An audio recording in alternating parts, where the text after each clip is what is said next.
જૂનાગઢના માળિયાહાટીની વાત કરીએ, ભારે પવન ફૂંકાયો હતો, ધોધમાર વરસાદ પણ થયો। સાંજે તોફાની પવન સાથે વરસાદે આસપાસના ગ્રામ્ય વિસ્તારોમાં પણ મુશ્કેલી ઊભી કરી। ગળોદર, અમરાપુર, ગીર જલંધર, પાણીધરા, માતરવાણિયા સહિતના ગામડાઓમાં ભારે પવન સાથે વરસાદ થયો અને ખેડૂતો ફરીથી ચિંતામાં ગરકાવ। આ તરફ ગઢડામાં પણ બપોર બાદ હવામાન પલટાયું, પવન ફૂંકાયો, વરસાદ થયો।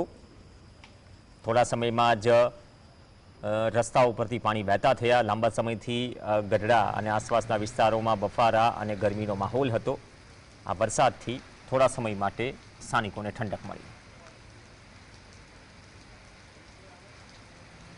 જૂનાગઢના માંગરોળ પંથકના ગ્રામ્ય વિસ્તારોની વાત કરીએ, એક તરફ પારાવાર મુશ્કેલીનો સામનો આ વિસ્તાર કરી રહ્યું છે। બે વખત ઉનાળામાં માવઠું પડ્યું, ઉપરથી વાવણી લાયક વરસાદ હોય તેવી સ્થિતિ, પરંતુ ઉનાળુ પાકનો ઘણી જગ્યાએ સોથ વળી ગયો છે।